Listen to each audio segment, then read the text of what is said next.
Combien de grammes de protéines faut-il manger par jour pour construire du muscle ou éviter d'en perdre quand on est en déficit calorique? C'est la question que je vais essayer de répondre dans cette vidéo. Je comptais faire ça en 1 minute, mais comme vous m'avez dit que vous préférez des vidéos un peu plus développées, donc c'est parti.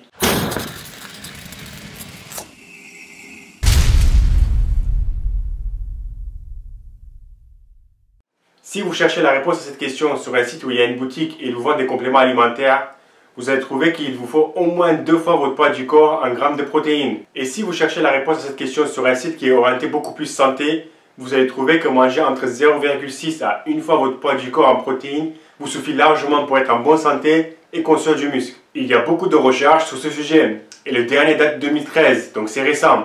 Et je vous avoue que pour la plupart, j'ai lu que la conclusion.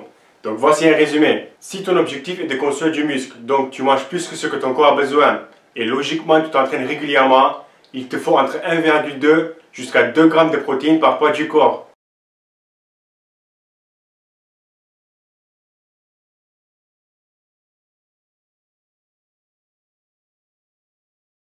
Quand je dis votre poids du corps, il faut que ce soit votre poids du corps sec, ou plutôt votre poids du corps souhaité. Il ne faut pas être obèse. Si par exemple je fais 1m80 et 65 kg, et mon objectif est de faire 80 kg, je fais le calcul avec 80 kg. Si je fais 1m80 et je pèse 120 kg de gras, et mon objectif est de descendre à 90 kg, je fais le calcul avec 90 kg.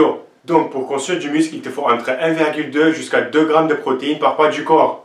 Mais attention, 2 grammes ce n'est pas la limite qu'il ne faut jamais dépasser. Non, la dernière étude, celle de 2013, montre que pour les athlètes de haut niveau, manger jusqu'à 3 grammes de protéines par poids du corps est intéressant pour leur performance.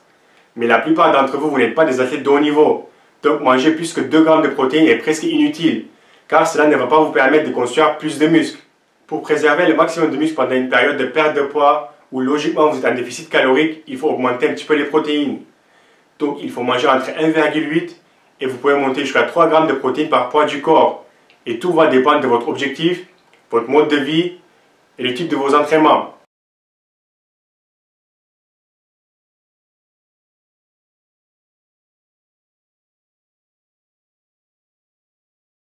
Que se passe-t-il quand vous mangez trop de protéines? Est-ce qu'on peut réellement manger trop de protéines? Manger trop de protéines ne va pas vous donner plus de résultats et ce n'est pas néfaste pour la santé, sauf si vos reins ne fonctionnent pas correctement ou vous mangez 600 grammes de protéines par jour tous les jours. J'ai envie de vous dire que l'excès de protéines se transforme en graisse, ce qui est tout à fait vrai.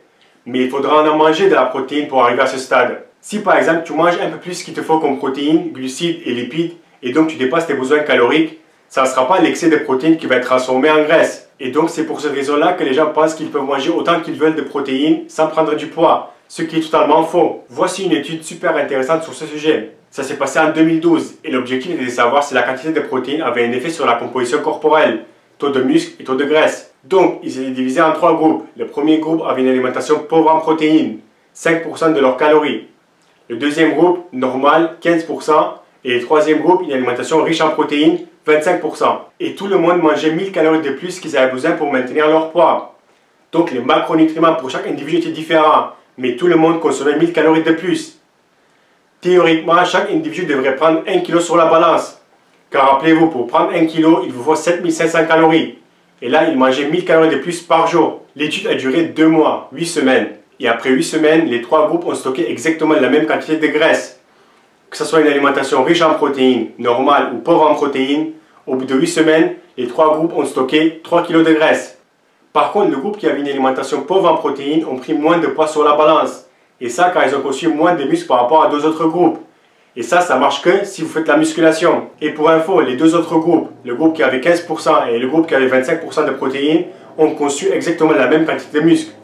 Ça prouve que si vous mangez 1,2 g ou 1,8 g de protéines, vous n'allez pas voir une énorme différence. Donc, cette étude prouve que vous pouvez prendre de la graisse avec une alimentation riche en protéines.